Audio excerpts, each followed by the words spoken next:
Bien, muchas gracias, Bea. Una actividad que se llevará toda la mañana allí en el de los Pasos Perdidos. Se va incluso también a presentar un sello, así como se decía, autoridades incluso del Correo presentes. Bueno, es con muchísimo gusto que vamos a conversar a partir de los próximos minutos con Diego O'Neill, que es el titular de la Confederación de la Cámara de Empresarios. O'Neill, ¿cómo le va? Buen día, gracias por acompañarnos. Buen día. Buenos días, un gusto. Bueno, ¿contento con Nacional? Sí, muy contento. Muy contento. Medio ¿no? fónico. Y sí, lo veo. Se gritó todo. Se lo escucha. Pero cuando arrancó el primer tiempo y el segundo tiempo, Sí, Malena, ¿eh? Sí. Y al menos 3 veces gritó. O'Neill, bueno, son varios los asuntos que queremos conversar con usted. Ahora vamos a hablar de lo que dijo Odone, de la presencia de Odone, la reafirmación de que aparentemente no se tocan los tributos, pero ¿cómo le cayó a los empresarios el planteo que hizo el PIT-CNT durante el acto del 1 de mayo, la posibilidad de grabar las ganancias con el 1% por el tema de seguridad social? Bueno, sorprendernos no nos sorprendió. Ah, ¿no le sorprendió? No, viniendo del PIT-CNT, no. Pero no es porque se lo habían anticipado. No. Pero entendemos que esa no es la solución, que el camino no va por ahí. Nosotros lo que... Evidentemente la seguridad social tiene muchos desafíos, eso lo hablábamos el otro día cuando recibimos a la delegación de la Comisión Sectorial, porque usted empieza a hablar infancia, cuidados, activos, en fin, hay necesidades insatisfechas, hay necesidad de recursos y la pregunta es de dónde van a salir esos recursos. Nosotros lo que entendemos, creo que en la campaña electoral más o menos todos los partidos estaban de acuerdo, que el nivel de gasto público está en un nivel, valga la redundancia, muy alto, muy elevado, tenemos un déficit fiscal muy alto y que lo que hay que hacer es racionalizar el uso de los recursos para destinarlo a las prioridades. En este caso creo que la principal, sin duda, y que creo que todos estamos de acuerdo, es la pobreza infantil. Entonces, nos parece que el tema pasa por ahí, por reducir gastos a nivel del Estado, hacer un uso más eficiente de los recursos y poder generar economías para destinarlo a atender a estas prioridades. ¿No tiene ningún punto de encuentro con la propuesta del PIT-CNT de que se apliquen estos tributos a las ganancias de las empresas para destinarlo justamente también a pobreza infantil? El tema es que la carga impositiva en Uruguay ya es alta, es elevada, entonces ese tipo de medidas muchas veces lo que hacen es desalentar inversiones o incluso el traslado de algunas empresas a otros países, en fin. Aumentar la carga impositiva es una cosa con la que nosotros no estamos para nada de acuerdo. ¿Ustedes ven como un punto de salida, como una posibilidad esto de la baja de los costos, que es algo que vienen manifestando hace un tiempo, ¿no? La burocratización que tiene el Estado uruguayo, la pesadez de nuestro Estado. ¿Se está haciendo algo por esto? ¿Hay alguien que esté analizándolo, que esté viendo la manera en que esto empieza a reducir? Bueno, tengo entendido que en el Ministerio de Economía y Finanzas están trabajando. A nivel de la Confederación de Cámaras Empresariales desarrollamos una plataforma para hacer llegar a los asociados de todas las empresas de las gremiales para poder señalar aquellos trámites o aquellas gestiones, aquellas cosas de la burocracia que son sustituibles o eliminables o que se puedan racionalizar para hacérselas llegar a las autoridades. Estamos trabajando en esa línea. Cuando el PIT-CNT hace el planteo rápidamente el gobierno, primero el presidente de la República, ayer mismo el ministro de Economía, Odone, dice no está en carpeta la posibilidad de evaluar nuevos tributos. ¿Eso a ustedes les da cierta tranquilidad? Sí, creo que ya lo habían dicho en la campaña, que tanto el presidente Orsi como el ministro de Economía, que no estaba en la agenda del aumento de impuestos.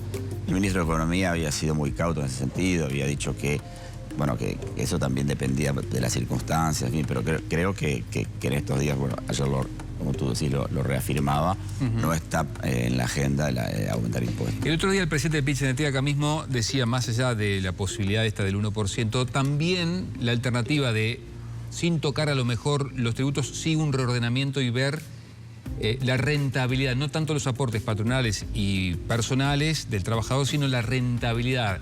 No tenía muy claro cómo o en base a qué hacer el cálculo, pero los empresarios se advienen a la posibilidad de eventualmente analizar esa forma de tributación para la seguridad social. Bueno, la rentabilidad está grabada en el Uruguay, ¿verdad? El impuesto a la renta es de 25% sobre las utilidades.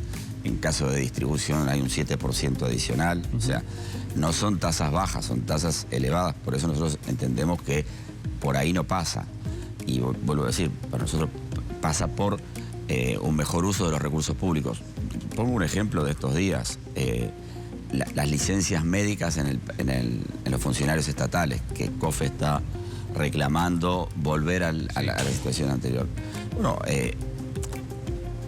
ese es un régimen donde hay evidentemente una situación de privilegio para los funcionarios públicos.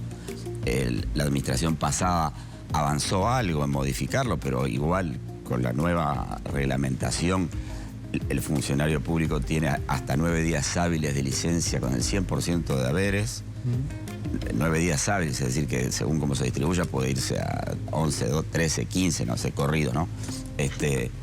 Y después el 75%, eso en la actividad privada no pasa. Y uno mira, por ejemplo, datos de licencia por enfermedad a nivel del Estado, y en 2 años había más de 20.000 personas que habían faltado más de 3 meses por licencia médica. ¿No se debería modificar entonces el nuevo sistema de certificación médica, el que aplicó la calle? Nosotros entendemos que debería aproximarse o irse acompasando a lo que rige para la actividad privada. Cualquiera de ustedes piense en los últimos 3, 5 años cuántas veces faltó por enfermedad el canal o a su trabajo. La gente no falta mucho, o sea, a ver, cualquiera se puede enfermar, pero digo, evidentemente ese régimen que da lo mismo ir a trabajar que no ir a trabajar porque se percibe lo mismo desde el punto de vista económico, es algo que hay que modificar, y es un ejemplo nomás del uso de los recursos públicos. Dale. No, dale. Capaz que tiene que ver con eso. Hay un punto en que se ha insistido por parte del gobierno, incluso en la cadena nacional del 1 de mayo el ministro Castillo lo dijo, y es el incremento de los sueldos más bajos, ¿no? Estos 25.000 pesistas de los que tanto se habla. ¿Qué margen hay? ¿Cómo se hace eso? Siendo que además hay un 70%, creo que está en la informalidad. Sí, correcto. Bueno, nosotros hemos hablado de eso tanto con el presidente y su equipo como el ministro Castillo. Identifiquemos dónde están esos 25.000 pesistas. Como tú bien decís, aproximadamente el 70% está en la informalidad, es decir, escapa las posibilidades de una negociación colectiva o algo de ese tipo. Pero bueno, ese otro 30% que sí estaría en la formalidad, identifiquemos dónde está y trabajemos para aumentar. En eso el ministro Castillo nos expresó que las prioridades del ministerio eran sobre todo aumentar los salarios más bajos, y con eso estamos de acuerdo. ¿Y cómo hacemos? ¿De dónde sacamos para aumentar? Bueno, eso depende del sector de actividad. Por ejemplo, por eso digo, es importante identificar dónde están. Hay muchos sectores de actividad donde no están seguros. No sé, yo vengo de la construcción, un peón práctico, que es el salario más bajo, prácticamente te lleva 60.000 pesos líquidos por mes en la mano, que es el cargo más bajo. En la industria tampoco están. O sea, hay que ver dónde están esos 25.000 pesistas y trabajar así con aumentos diferenciales, priorizando el salario más bajo. O'Neill, con la mano en el corazón, ¿no? ¿Usted qué cree que se puede lograr del diálogo social cuando, por un lado, está un gobierno que hizo determinadas promesas? Por ejemplo, el tema de la edad de retiro, un PIT-CNT que vuelve a plantear alguna alternativa vinculada, por ejemplo, al lucro de las comisiones que se cobran por parte de las AFAPs.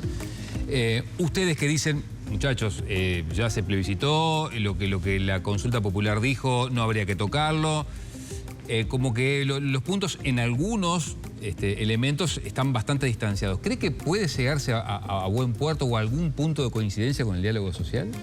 Bueno, el diálogo social tiene 4 ejes. Uno es la infancia, otros son los cuidados, otros son la protección activa, por ejemplo, sí. El trabajador independiente, que en la pandemia vimos que es gente que tiene escasa o casi nula protección. Y el otro eje es el de las jubilaciones y pensiones. Nosotros tenemos expectativa, creo que buena, sobre que se pueda avanzar sobre todo en el tema de infancia, que creo que es un tema en el que vamos a estar todos de acuerdo en hacer los máximos esfuerzos. Nos parece que el Estado debe redireccionar sus esfuerzos para atender esa situación. En Uruguay nacen 30.000 niños por año aproximadamente. Un porcentaje alto crece en hogares vulnerables, y hace muchos años que venimos, que esos niños vienen quedando por el camino. ¿Y qué esfuerzo se puede hacer desde el empresariado? El diálogo social apunta a las políticas públicas básicamente, ¿no? Ahora, desde el empresariado, por un lado, colaborar en lo que se pueda. Veremos también en las propuestas precisamente para tratar de redireccionar el gasto y ver dónde se pueden generar economías. Y para después, no por el lado impositivo, ya lo dije, pero bueno, estamos abiertos a trabajar con el sector público también en lo que Hay algunos ejemplos que son interesantes, por ejemplo, los centros Siempre, creo que se llaman, que es un acuerdo entre el empresariado y el sindicato de la construcción, que es una especie de CAIF, ¿no? Sí. Un centro educativo. ¿Eso podría ampliarse? O sea, ¿hay algo concreto? Porque digo, uno ve las intenciones, le parece que está buenísimo que los tomadores de decisiones del país piensen en los temas que realmente importan como esto, pero dice, bueno, ¿cómo hacemos sin dinero? Porque esto sin plata y sin financiación es complejo. Sí, tal cual. Digo, el tema es complejo. Hablamos de pobreza infantil, pero estamos hablando de hogares pobres, entonces hay toda una trayectoria de los padres, una historia de vida, una situación de pobreza, a veces de marginalidad compleja de atacar. Hay un montón de esfuerzos a nivel privado. Por ejemplo, ese que tú mencionás, lo conozco muy bien porque yo fui presidente de la Cámara de Construcción. Hay, creo que son 4 centros Siempre, que sí que es un CAIF extendido porque atiende chicos más grandes, que también un poco es un centro de cuidados para que los padres puedan trabajar. Claro. Y bueno, y los niños naturalmente que estén cuidados, que estén alimentados, que estén estimulados. En la construcción también se está avanzando en pasar a ya la educación, no formal, pero digamos parecida a la educación formal. O sea, hay un montón de experiencias. Lo que hizo, me parece, el sistema financiero. No, bueno, también no, pero un ejemplo más reciente, lo que hizo el sistema financiero con el tema de las deudas en el pasado, creo que es una cosa bien importante que quizás no se le ha dado la relevancia que debe tener, porque saneó la situación de morosidad de una cantidad de gente, fundamentalmente gente de bajos recursos, que esa gente puede volver a tomar crédito, puede hacer una cantidad de cosas. Creo que desde el sector privado siempre hay intenciones de ver dónde se puede ayudar. Y hay, por ejemplo, algo que no se mide, pero el apoyo financiero de las empresas a sus propios trabajadores es muy grande. Eso debe ser una masa de dinero muy grande que nadie ha medido, porque sería interesante, porque las empresas siempre están ayudando, apoyando, prestando dinero, por ejemplo, para la compra de un auto, para comprar un terreno, para lo que sea que la familia del trabajador necesita. Y eso es algo que no se cuantifica, pero que también existe y que es bien significativo. Si lo interpreto bien, O'Neill, con respecto al diálogo social, de las 4 patas que tiene, usted entiende que puede haber algún entendimiento con el tema pobreza infantil y protección a la infancia, pero con el tema jubilatorio y de retiro están en las antípodas. Bueno, nosotros lo que decimos es que hubo un proceso en la administración anterior que culminó en la ley 20.130. Es una ley con la que en términos generales nosotros coincidimos, y después hubo un plebiscito que fue, la verdad que fue un sacudón fuerte, porque había mucho temor de que pudiera prosperar, y que ponía al país en una situación hasta jurídica muy compleja, además de financiera. Y que ahí hubo un rechazo del 60% de la población, y es una voluntad popular que hay que respetar. O sea, ese es el punto de partida. No obstante, si hay algún planteo del OPP fundamentalmente, o de la Comisión Sectorial, que sea algo puntual, algo atendible, lo atenderemos. Pero como posición, digamos, de partida, para nosotros el tema está laudado. El gobierno ha dicho que el tema de la edad jubilatoria es perfectible y que muchos se fijaron al barrer de algún modo y que sería revisable. ¿Abren esa puerta? Bueno, la ley contempla 2 colectivos que se siguen jubilando con 60 años, que son la construcción precisamente y el sector agropecuario. También contempla la posibilidad de analizar en el tiempo otros colectivos. Yo he escuchado por ahí también que se maneja, bueno, ¿por qué no ir a 60 años pero bajando la tasa de reemplazo? Es decir, usted se jubila antes pero percibe menos dinero. La tasa de reemplazo es lo que termina cobrando, digamos, cuando se jubila. Bueno, es una situación que se puede analizar, pero creo que tampoco es buena, porque bueno, me jubilo antes, pero con menos dinero no creo que sea lo que la gente esté buscando. Creo que en general, uno cuando se jubila lo que apuesta es a tratar de tener el máximo ingreso posible, ¿no? Bien. ¿Expectativa para el Consejo de Salarios? Bueno, esperando las pautas, sí. Como dije antes, el ministro Castillo nos transmitió que la prioridad iba a ser los salarios más bajos. Nos parece que eso es... coincidimos que es una buena cosa. Veremos si logramos identificar dónde están los salarios más bajos. ¿Hay que generar una ingeniería especial para atender a los salarios más bajos? ¿Cómo se haría? ¿Con incrementos diferenciales? Sí, ¿Cómo lo están seguramente. Digo, probablemente en las pautas haya algo de eso, de incrementos diferenciales para los salarios más bajos. Expectativa también de que la negociación no se extienda mucho en el tiempo. Se lo hemos transmitido a las autoridades, algo que sería bueno, que a veces hay sectores que pasan meses en negociación y eso no beneficia a nadie, porque además eso termina incrementando la conflictividad y la conflictividad es enemiga de la actividad. Entonces ojalá podamos tener una ronda lo más agotada posible en el tiempo, pero bueno, yo creo que todas las políticas tienen que estar alineadas a lo que el gobierno ha definido como necesidad de un crecimiento mayor, algo que compartimos. El otro día el viceministro, perdóname Pau, sí. El viceministro decía que la posibilidad de la reducción del tiempo del trabajo, él no decía de la jornada laboral, sino del tiempo del trabajo, iba a pasar seguramente al Consejo Superior Tripartito y no al Consejo de Salarios. Eso es una buena medida porque de alguna manera no enfrasca la discusión de los salarios ahora en esta ronda. ¿Está bien? ¿Lo ven así? Sí, nosotros hemos dicho que puede haber algún sector donde la reducción de la jornada laboral sea posible, sea viable. De hecho, han habido sectores donde esto ya pasó, pero que no nos parece ni oportuno ni conveniente una reducción general de la jornada laboral. En un momento en que precisamente el país lo que necesita es aumentar el crecimiento, aumentar su competitividad, aumentar su productividad, nos parece que el planteo de la reducción de la jornada laboral va a contramano. ¿Habría que ir por rubro, por sector, hasta por empresa? Bueno, acuerdos por empresas siempre son deseables, pero la experiencia internacional es ambigua respecto a los resultados que han tenido los países en los que se ha avanzado en esta dirección, y en general nos estamos hablando de países de otra realidad, estamos hablando de países del primer mundo. Ahora hay experiencias que se están haciendo en América Latina, pero son incipientes. Chile, ¿no? En Chile, que está en curso, digamos, está en el periodo de empezar a reducir, entonces no hay evaluación. Nosotros competimos con países que no tienen reducción de la jornada laboral. Nuestros competidores en el mundo, digamos, trabajan muchas horas. Entonces, realmente nos parece... El ministro también nos dijo que convocaría un ámbito tripartito para dar esta discusión específicamente. Participaremos, pero de nuevo nos parece que como medida general no es oportuna ni conveniente. ¿Y cuáles son los desafíos para usted, los principales desafíos en el sector?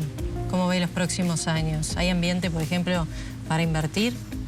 Bueno, hay una incertidumbre a nivel global con todo lo que está pasando con los aranceles y con la guerra comercial que desató el gobierno de Trump, que naturalmente genera, como dije, incertidumbre. También es cierto que en ese contexto Uruguay no ha salido mal parado porque es el que ha tenido el menor aumento de aranceles comparativamente con el resto del mundo. Entonces eso hace que probablemente la actividad exportadora siga traccionando. Yo creo que hay que ser muy cuidadoso en las señales precisamente para captar inversiones, para seguir captando inversiones.